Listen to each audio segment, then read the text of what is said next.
지금 이 자리에 예배를 드리러 오신 모든 분들을 주님의 이름으로 환영하고 축복합니다. 이 시간 함께 기도하겠습니다. 사랑하는 하나님 아버지, 참 감사드립니다. 오늘도 주님 앞에 나와 예배 드릴 수 있게 하시고 주님의 은혜를 내려주시니 감사드립니다. 하나님, 이 새벽에 아침에 이 예배를 주님 기쁘게 받아주시옵소서.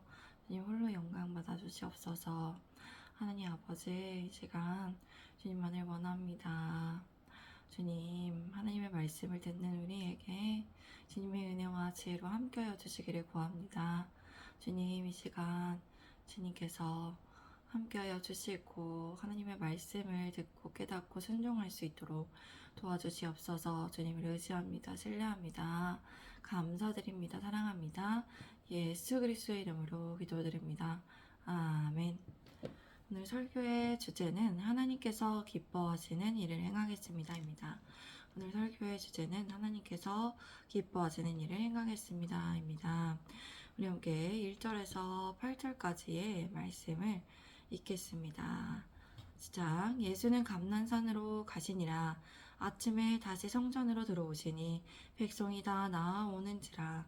앉으사 그들을 가르치시더니 서기관들과 바리새인들이 음행 중에 잡힌 여자를 끌고 와서 가운데 세우고 예수께 말하되, 선생이여, 이 여자가 가늠하다가 현장에서 잡혔나이다. 모세는 율법에 이러한 여자를 돌로 치라 명하였거니와 선생은 어떻게 말하겠나이까. 그들이 이렇게 말하면 고발을 조건을 얻고자 하여 예수를 시험함이러라. 예수께서 몸을 굽히사 손가락으로 땅에 쓰시니 그들이 붙기를 맞이 아니하는지라. 이에 일어나 이르시되, 너희 중에 어시 없는 자가 먼저 돌로 치라 하시고 다시 몸을 굽혀 손가락으로 땅에 쓰시니, 예수님께서는 감난산이 올리브산으로 올라가셨습니다. 이른 아침에 예수님께서 다시 성전으로 들어오셨고 많은 백성들이 주님께 나아왔습니다. 주님께서 앉으셔서 그들을 가르치셨습니다. 서기관들과 바리새파 사람들은 간음을 하다가 잡힌 여자를 끌고 와서 사람들 가운데 세웠습니다. 그리고 예수님께 말했습니다. 선생님, 이 여자가 간음을 하다가 현장에서 붙잡혔습니다. 모세는 율법에 이런 여자들은 돌로 쳐서 죽이라고 명령하였습니다. 선생님은 뭐라고 하시겠습니까? 그들이 이렇게 말하면 예수님을 시험하여 예수님을 고발할 조건을 얻고자 한 것입니다. 또한 이렇게 당시의 유대 종교 지도자들은 자신의 의로움을 자랑해 보이고 자신의 권한을 나타내기 위하여 다른 사람을 정죄하고 벌을 내리는 일에 많이 치중했습니다. 주님께서는 몸을 굽혀서 손가락으로 땅에 무엇인가를 쓰셨습니다. 그들은 계속 질문을 퍼붓자 예수님께서 몸을 일으켜서 그들에게 말씀하셨습니다. 너희 가운데서 죄가 없는 사람이 먼저 이 여인에게 돌을 던지라. 예수님께서는 이렇게 말씀하심으로써 여인을 정죄하려는 이들이 하나님 앞에 죄가 없는지를 돌아보게 하셨습니다. 또한 자신의 죄는 간용하면서 가리려고 하면서도 남의 죄에 대해서는 함부로 비판하고 정죄하는 것이 옳지 못함을 가르쳐 주셨습니다. 그리고 주님께서는 다시 몸을 굽혀 손가락으로 땅에 무엇인가를 찢었습니다. 이렇게 예수님께서는 몸을 굽혀 손가락으로 땅에 무엇인가를 쓰시고자 하는 같은 동작을 행하심으로써 스스로 재판자가 되려는 이들에게 자신을 깊이 성찰할 시간을 주셨습니다. 그리하여 그들에게 돌이킬 기회를 주시려고 하셨습니다. 예수님께서는 이렇게 대적하는 자들에게도 사랑으로 대해 주셨습니다. 제가 9절에서 11절까지의 말씀을 읽겠습니다. 그들이 이 말씀을 듣고 양심의 가책을 느껴 어른으로 시작하여 젊은이까지 하나씩 나가고 오직 예수와 그 가운데 섰는 여자만 남았더라. 예수께서 일어나서 여자 외에 아무도 없는 것을 보시고 이르시되, 여자여, 너를 고발하던 그들이 어디 있느냐? 너를 정죄한 자가 없느냐? 대답하되, 주여, 없나이다. 예수께서 이르시되, 나도 너를 정죄하지 아니하노니 가서 다시는 죄를 범하지 말라 하시니라. 이 말씀을 들은 사람들은 양심의 가책을 느꼈습니다. 그래서 나이 많은 사람부터 시작하여 젊은이까지 하나둘씩 슬그머니 떠나가고 마침내 예수님과 그 가운데 그대로 서 있던 여인만 남게 되었습니다. 양심이란 사람의 깊은 곳을 살피는 여호와의 등불입니다.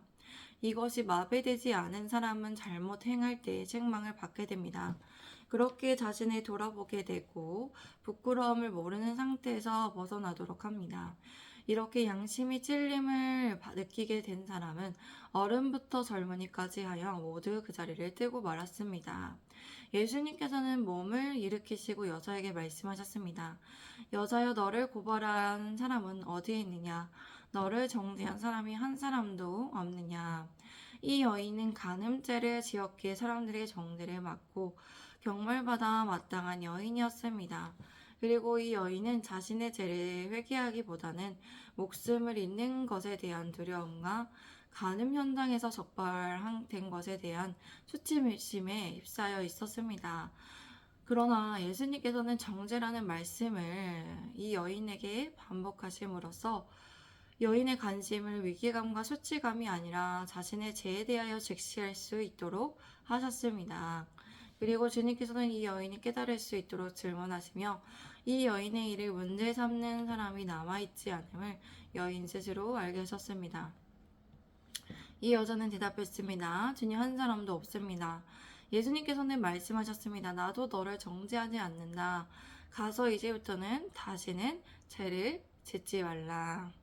예수님께서는 이 세상에 오신 목적이 심판하시기 위해서가 아니라 구원하시기 위해서 이 세상에 오셨습니다. 그렇기 때문에 그녀를 심판하지 않고 먼저 정죄하는 것이 아니라 죄를 회개하고 의로운 삶을 살 수 있도록 그녀에게 은혜를 내려주시며 새로운 기회를 주셨습니다. 또한 예수님께서는 이와 같이 그녀가 더 이상 이러한 죄를 짓지 말라는 엄중한 명령을 하심으로써 죄에 대한 위험성을 경고하셨습니다. 우리 함께 12절에서 15절까지의 말씀을 읽겠습니다. 시작. 예수께서 또 말씀하여 이르시되 나는 세상의 빛이니 나를 따르는 자는 어둠에 다니지 아니하고 생명의 빛을 얻으리라. 바리새인들이 이르되 네가 너를 위하여 증언하니 네 증언은 참되지 아니하도다. 예수께서 대답하여 이르시되 내가 나를 위하여 증언하여도 내 증언이 참되니 나는 내가 어디서 오며 어디로 가는 것을 알거니와 너희는 내가 어디서 오며 어디로 가는 것을 알지 못하느니라. 너희는 육체를 따라 판단하나 나는 아무것도 판단하지 아니하노라.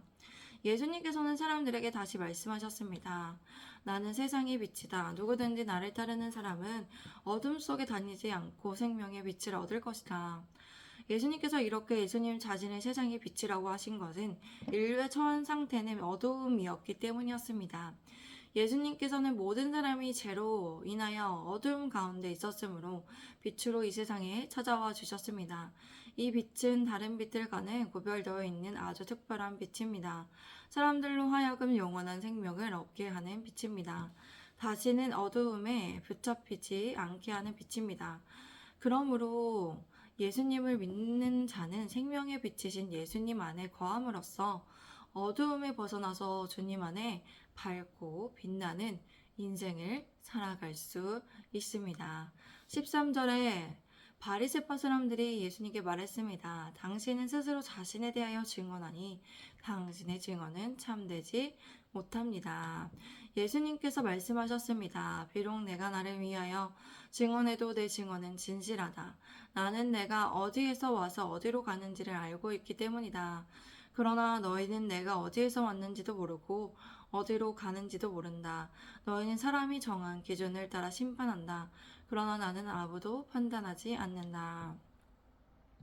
제가 16절에서 20절까지의 말씀을 읽겠습니다. 만일 내가 판단하여도 내 판단이 참되니 이는 내가 혼자 있는 것이 아니요 나를 보내신 이가 나와 함께 계심이라. 너희의 율법에도 두 사람의 증언이 참되다 기록되었으니 내가 나를 위하여 증언하는 자가 되고 나를 보내신 아버지도 나를 위하여 증언하시느니라. 이에 그들이 묻되 네 아버지가 어디 있느냐? 예수께서 대답하시되 너희는 나를 알지 못하고 내 아버지도 알지 못하는도다. 나를 알았더라면 내 아버지도 알았으리라. 이 말씀은 성전에서 가르치실 때에 헌금함 앞에서 하셨으나 담는 사람이 없으니 이는 그의 때가 아직 이르지 아니하였음이러라. 그런데 내가 판단한다 해도 내가 내린 판단은 옳다. 그것은 내가 혼자가 아니라 나를 보내신 하나님 아버지께서 나와 함께 하시기 때문이다. 너의 율법에도 두 사람이 증언하면 참되다고 기록되었다. 내가 나를 위하여 증언하는 사람이고 나를 보내신 하나님 아버지께서도 나에 대하여 증언하신다. 그러자 그들은 주님께 물었습니다. 당신의 아버지는 어디에 있습니까? 예수님께서 대답하셨습니다. 너희는 나도 모르고 내 아버지도 모른다. 나를 알았더라면 내 아버지도 알았을 것이다. 예수님을 안다는 것은 하나님의 아버지를 아는 것과 매우 밀접한 관계를 가지고 있습니다. 하나님 아버지께서는 예수님을 통해서 자신을 나타내셨으며 예수님을 믿는 사람들에게만 또한 자기를 알려주시기 때문입니다. 예수님의 이 말씀은 성전에서 가르치실 때의 헌금 앞에서 하신 말씀입니다. 그러나 아직 주님을 잡는 사람이 없었으니 아직 주님의 때가 이르지 않았기 때문에 이렇게 된 것입니다. 제가 21절에서 24절까지 말씀을 읽겠습니다. 다시 이르시되 내가 가르니 너희가 나를 찾다가 너희 죄 가운데서 죽고 내가 가는 곳에는 너희가 오지 못하리라. 유대인들이 이르되 그가 말하기를 내가 가는 곳에는 너희가 오지 못하리라 하니 그가 자결하려는가. 예수께서 이르시되 너희는 아래에서 났고 나는 위에서 났으며 너희는 이 세상에 속하였고 나는 이 세상에 속하지 아니하였느니라. 그러므로 내가 너희에게 말하기를 너희가 너희 죄 가운데서 죽으리라 하였노라. 너희가 만일 내가 그인 줄 믿지 아니하면 너희 죄 가운데서 죽으리라. 예수님께서 다시 그들에게 말씀하셨습니다. 나는 떠나갈 것이고 너희는 나를 찾다가 제 가운데서 죽을 것이다. 내가 가는 곳에 너희는 올 수 없다. 유대인들은 주님의 말씀에 대해 이렇게 말했습니다.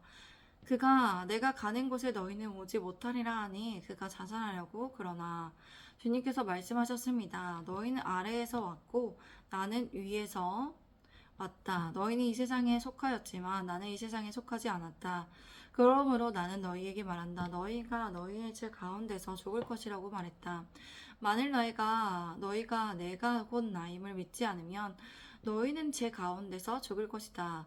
예수님께서는 하늘에서 오셨고 또 아버지의 집인 하늘나라로 다시 승천하셔야 했지만 유대인들은 예수님의 말씀을 이해하지 못했습니다. 그러한 그들에게 주님께서는 세상에 속하지 않은 존재이심을 말씀하셨고 그들이 예수님을 믿지 않으면 제 가운데서 죽을 것이라는 진리된 말씀으로 그들에게 경고하셨습니다. 그들은 예수님께서 간접적으로 메시아이심을 신성을 가지신 하나님이심에 대해 말씀하시는 것을 알아채지 못했습니다. 그들은 영적으로 무지했고 어둠에 있었기 때문이었습니다. 우리 함께 25절에서 30절까지의 말씀을 읽겠습니다. 시작. 그들이 말하되 네가 누구냐? 예수께서 이르시되 나는 처음부터 너에게 말하여 온 자니라.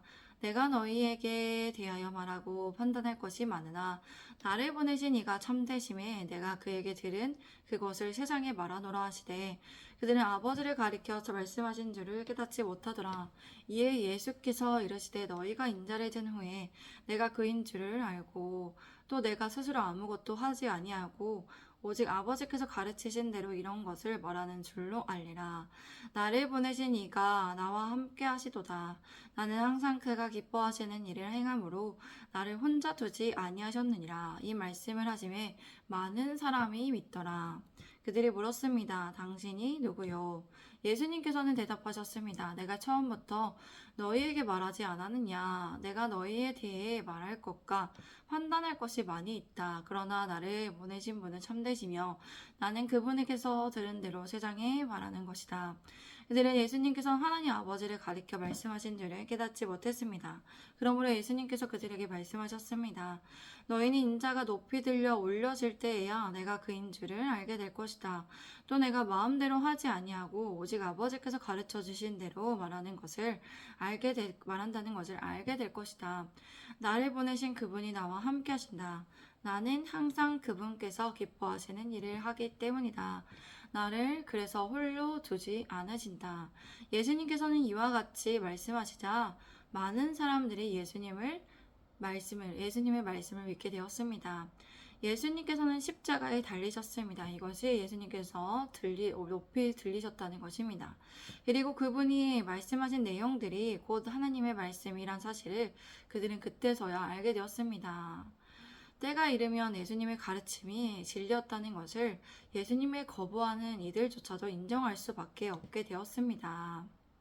예수님께서는 기뻐하시는 일을 행하셨습니다. 기뻐하시는 일들을 행하십니다.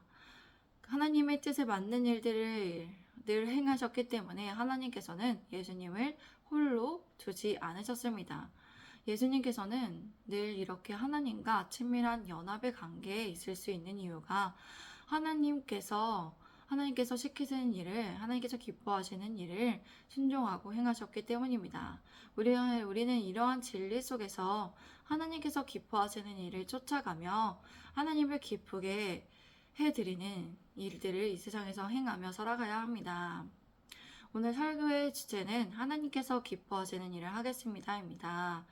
우리는 하나님 안에 거하기 위해서 하나님과의 단절된 삶을 살아가지 않고 늘 행복하고 평안한 삶을 살아가기 위해 어떻게 살아가야 할지를 알게 되었습니다. 하나님과의 단절된 제약 가운데 어두움으로 인해 피폐하고 불안과 쉼이 없는 살아갈 수밖에 없는 이유가 하나님과의 단절된 삶에 있기 때문입니다. 그러므로 우리는 사람이 기뻐하는 일이 아닌 하나님께서 기뻐하시는 일을 함으로써 살아가야 합니다. 이것이 우리의 인생의 목적이 되어야 합니다. 하나님을 영화롭게 하며 하나님의 뜻에 따라 살아가는 삶이 가장 귀하고 가치 있고 행복한 삶입니다. 우리 예수님의 제자된 교회 성도분들이 하나님께서 기뻐하시는 일을 행하시며 주님의 기쁨으로 충만하시기를 바랍니다. 하나님의 뜻을 행하시며 하나님과 친밀한 삶을 살아가시기를 바랍니다. 우리 함께 이 시간 기도하겠습니다. 사랑하는 하나님 아버지, 참 감사드립니다. 오늘도 주님의 말씀을 알게 하시고 주님의 말씀을 깨닫게 하시는 주님의 은혜에 참 진리 되신 주님께 감사드립니다. 사랑하는 하나님 아버지, 우리가 하나님께서 기뻐하시는 일을 행하며 주님을 닮는 삶을 살기를 원합니다. 우리 예수님의 제자된 교회가 하나님의 뜻을 행하는 교회, 하나님께서 기뻐하시는 뜻을 살아가는 교회가 되게 하여 주시옵소서. 늘 하나님과 그리하여 친밀한 관계에 있고 정말 하나님과 연합한 삶을 살아갈 수 있도록 하나님께서 우리를 홀로 내버려 두지 않고 하나님과 함께하기 때문에 하나님 안에 평안하고 하나님 안에 기쁨 안에 만족하는 그런 삶을 살 수 있도록 도와주시옵소서. 우리 예수님의 제자된 교회가 예수님의 제자를 따르는 삶에 있어서 가장 최우선적으로 여기며 주님의 은혜 안에 또 주님의 기쁨 안에 거하며 늘 하나님께 영광을 올려드리게 잘 하소서. 하나님을 영화롭게 하는 삶을 살아가는 예수님의 제자된 교회 되게 하여 주시옵소서. 주님 감사드립니다. 오늘도 함께하여 주시고 주님의 은혜와 주님의 기쁨으로 주님의 평안으로 살아가기를 원합니다. 우리에게 쓸만한 물가와 오늘도 주님께서 또 함께하여 주시고 일용할 양식 속에 주님의 말씀 가운데 기쁨으로 살아갈 수 있도록 인도하소서. 새인과 새 능력을 부어주시옵소서. 주님을 의지합니다. 주님을 따라갑니다. 주님을 신뢰합니다. 주님께 감사드립니다. 사랑합니다. 예수 그리스도의 이름으로 기도드립니다. 아멘. 감사합니다. 오늘도 함께하여 주시는 분들께 감사드립니다. 오늘도 주님 안에 좋은 하루 되시기를 바랍니다. 샬롬.